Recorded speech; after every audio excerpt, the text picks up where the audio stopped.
Ngayon, makikita natin si Ginabangan Mountain. Ito pa lang yan. Surfing Mountain or Talatang Mountain. Ito na sa isip natin. Ito may bukol. Grabe. So, nasa 8.7 km pa. Layo pa. Hindi natin tanaw talaga.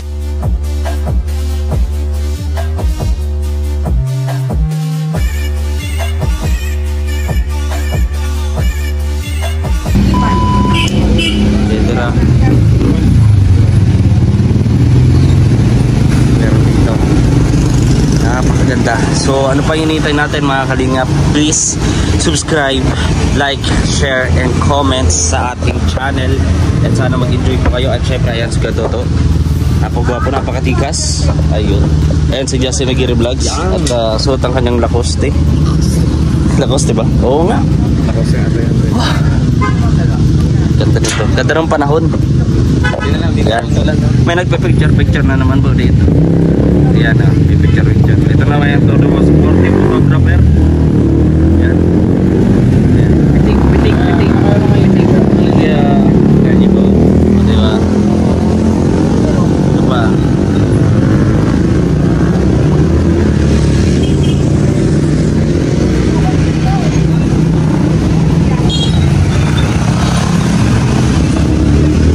Napakaganda.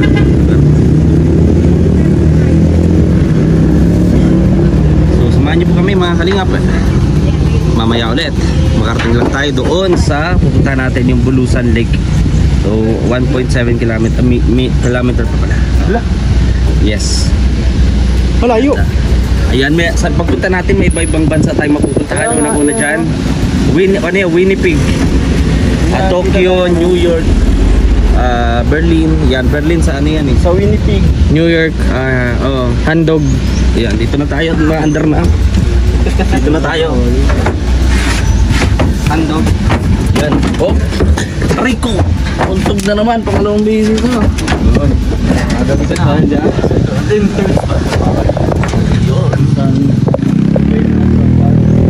Grabe. Sensya na po sa magulo nating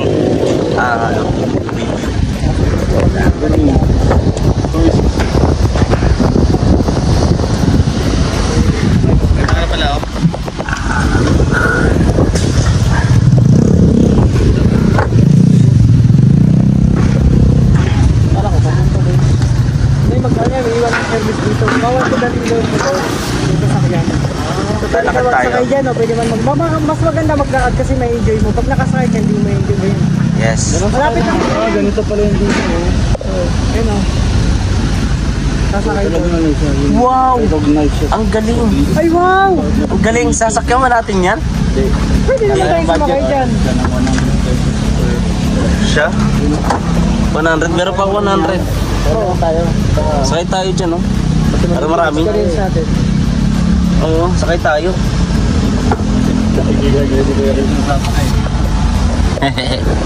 Okay ka lang dyan? Okay lang. Nauntog na nga eh.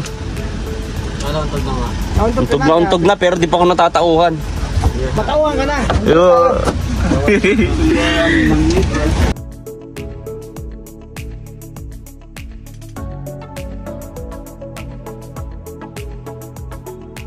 And yes mga kalingap, nandito na tayo.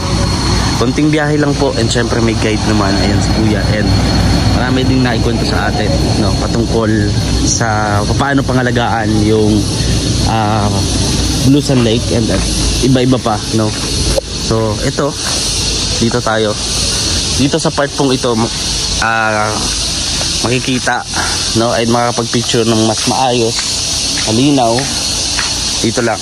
So, meron din po silang iba pang activities na pwedeng gawin dito. No, katulad po niyan, ganito. And may mga life vest naman po yan for safety. Ayan. Kita natin. Ganda.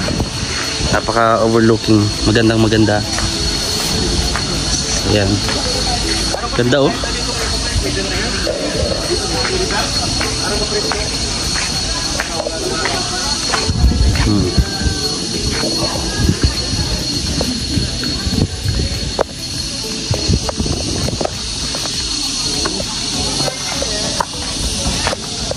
Ganda, no? Tapos pwede pang ano, mag ganun.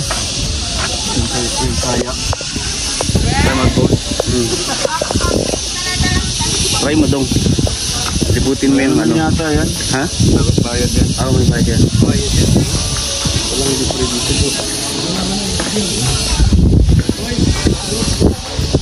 Oh, doon oh. Gusto nyo kumain doon. Doon oh. Floating ano.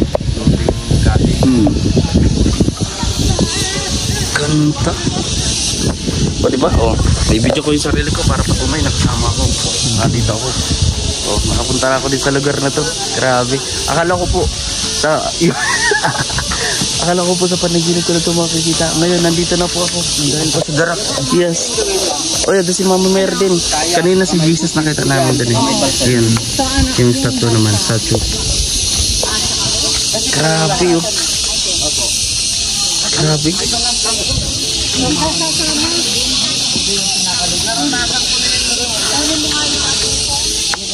Ano yung sinabi niyo kumukulog?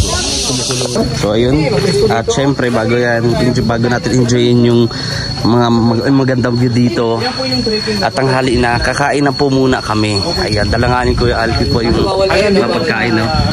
Kasama yung kanyang anak, no? Para magkapatid lang po sila. Fishing rod. Tapos doon ka pupisto sa cottage fishing area na yan. Dito na tayo. Lagyan lang natin dito yung camera. Yan, lagyan lang natin siya dito. Kain tayo. Okay. Ay.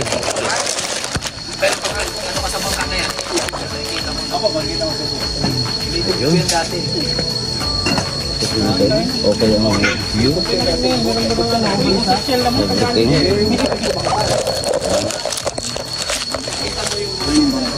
Okay. Yan, pag sumakay ka na Kakain tayo, no? Kasi tanghali na po. Para maano pa natin, enjoy natin, no? Nang hindi tayo nagugutom. So, maganda po ito. yung sagwan na lang, sagwan. Baka.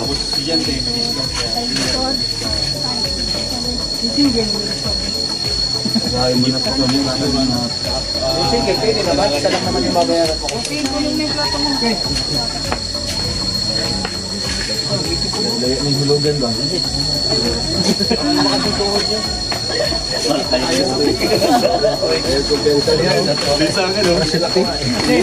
Yan. May mga hidden place. Magalaw yan, ha? Pagkanin kayo ng camera niyo. Kanimbal.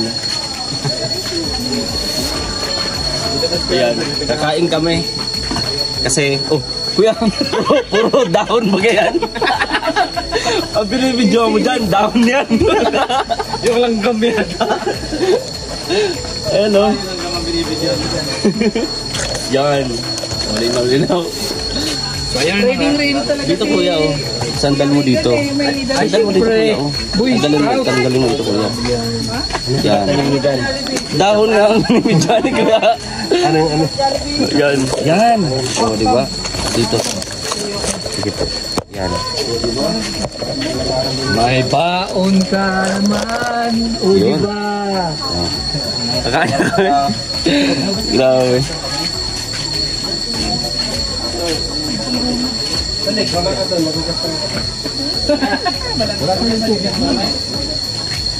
Ayan, kita ko po sa inyo.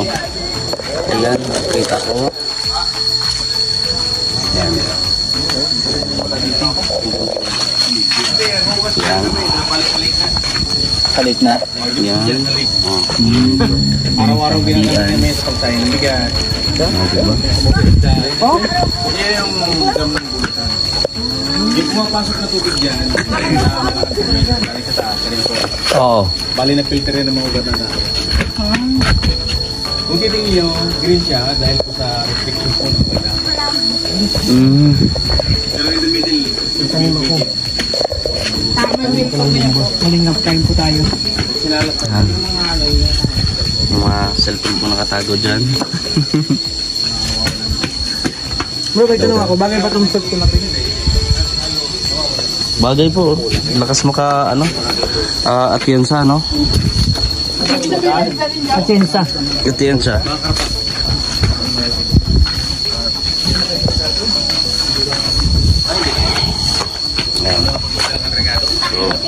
Dito ko na lang ilalagay. Okay. Diyan ko na lang ilalagay. Kilos ni Levi lang yung mali. O, diba? Pumapasok yung tubig agad. Kaya nga may crocodile siya. Pero dyan, wala. Pwede maliit yan. Pinapayagan namin siya yung mga lokal. Ito ko sila, mama naman siya. Kasi kabisado nila yung ilalim. Kayo, hindi yung kabisado, baka mag-dive kayo, mamakakit. Tama, may lambat pa dyan sa ilalim. Hindi kayo mag-dive. Pag meron kayong ano, fishing na. Kumain ka, uy. Pwede po. Pwede. Kahit di ka naloko para mamaya. Oo, actually, pagka ilopi na to, kaso lang sa oras kayo, balik yung oras kayo. Isang oras. Baba namin ko, ate. Pinakamatagal na. Nagpipindot yung ano, ito na. Tapos,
yung sa dagat meron din, yung mga tinatawag na sirena. Ito yan. Ginawa nga ng pelikula yan. Kaya totoo talaga. Talampungan niya. Nakasanayan ng tao. Traditional na naniniwala ko nila. So sila yung mga naka-encounter na live. Mahal yung bibira. Bibira lang na. Bibira lang. Kasi ako isa rin ako sa fishers. Halos yan yung kinuha ng mga pagulang para magpag-aral ng mga. Dito. Dito mismo sa Bulusan. Bulusan. Ay, Sako.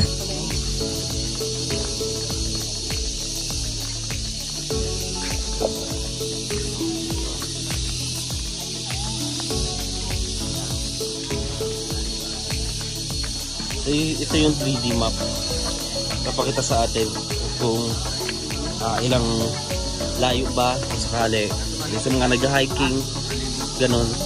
Ilang metro yung lalakarin papunta doon sa may surface o mismong doon sa vulkan. Ito yun. Saan tayo dyan?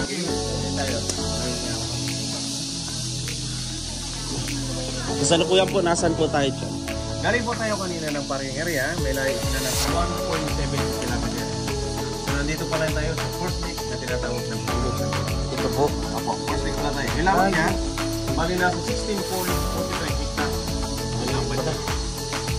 Kulay green naman siya. Tulad ng sabi ko kanina dahil po siya po ay perfect lang po yan.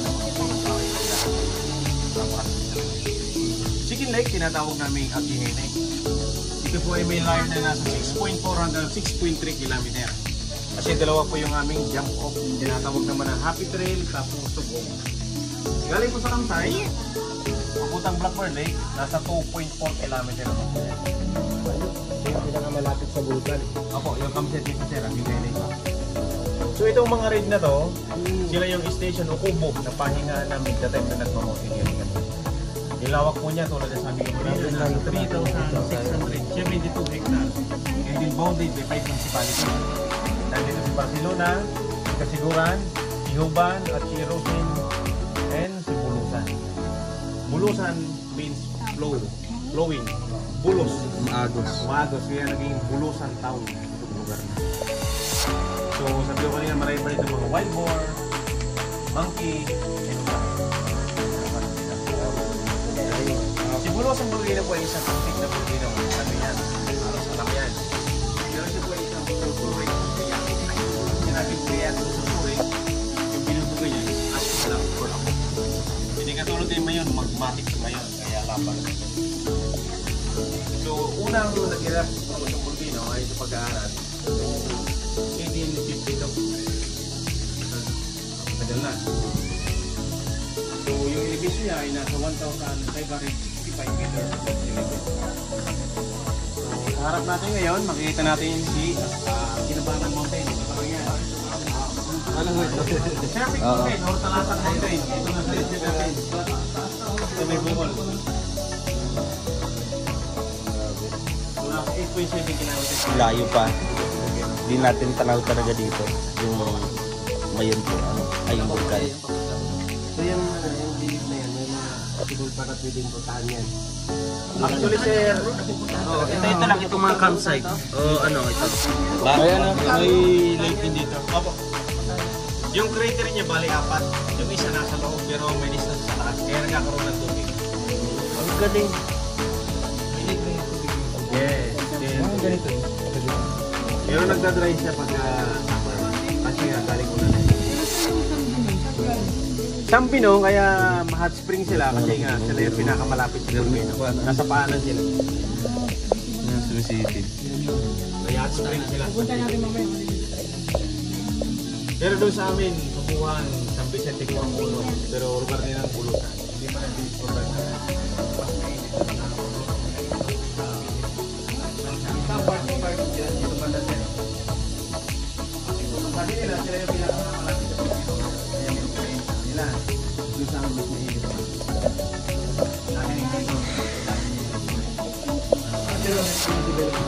Hindi pa sir, kasi maraming tayong pupunta doon. Ano na pagkakabalas dito?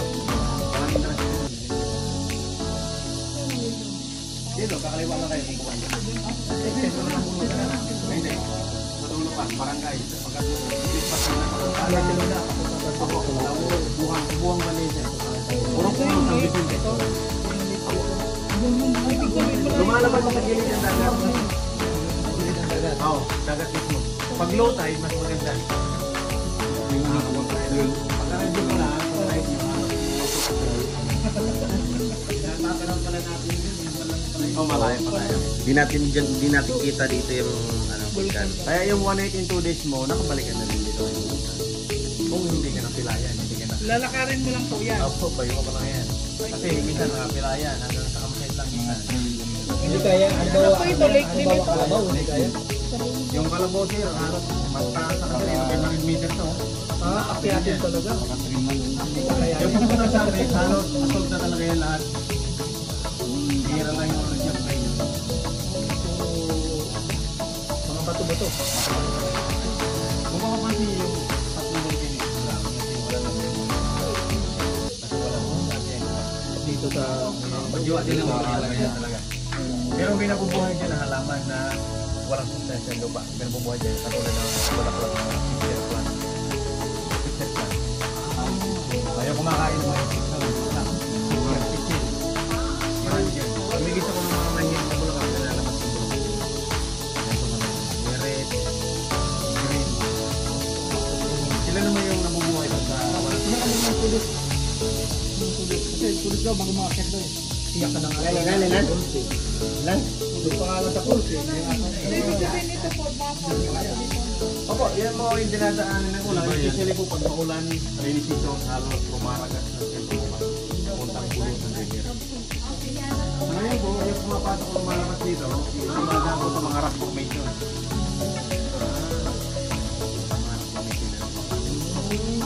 Tulad ng pinunta natin. Yung pulse doon. Yung pulse na pinunta natin, galing yung vulkan. Oo. Ayun, halos puro dito lahat. Malamig lalagyan ng part dito. Yung ano na sila, yung pagkakaiba kasi ng pagmakapal pa yung mga puno, katulad nito. Halos na i-maintain nila yung tubig. Gaano ka. Green na green. Kasi may puno talaga, yung mahilig sa katulad ng lukot, yung lumalit namin. Halos kaya yung impact ng tubig. Pagdating ng summer, sila may nagre-release ng tubig. Kaya nga, matubig yung lugar ng maraming goals mo ba? Yun yung pagkakaiba. Sila yung nagbibigay ng tubig. Dito, pag summer, mapapasin nyo dito pag summer, dapat yung tubig dito hindi nagbabago pag summer kasi nga walang ulan. Walang rason para dumagdag, tumaas yung elevation yan. Pero sometimes, nagbabago yan. Tumataas yung elevation kahit walang ulan. Nagaganap. Dahil naman sa mga puno, hinihigop nila. Kaya tumataas. And ayun nga mga kalingap, ay palabas na tayo. Ayun. Sino lang napakatira ko? Akin po, 100 Uy, na dami lang. ang iram. And yes mga kalingap, and hoping na samahan nyo kami sa susunod na vlog. Ayan, pauwi na kami, lalakad. Super enjoy and napakaganda. Maraming kaming natutunan din kaya sinabi ng ating tour guide ngayon. Maraming salamat. Kuya, ano pangalan nyo kuya? Jason. Jason, yan ang aming tour guide for the day. And nabanggit nyo may channel din po kayo? Yes, Jason Pulo po.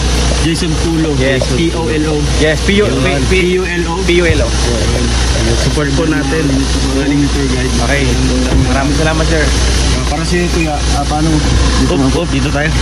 Diba, saan ka po mas natutunan yung mga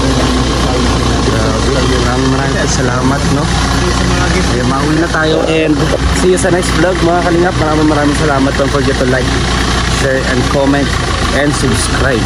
God bless po mga kalingap.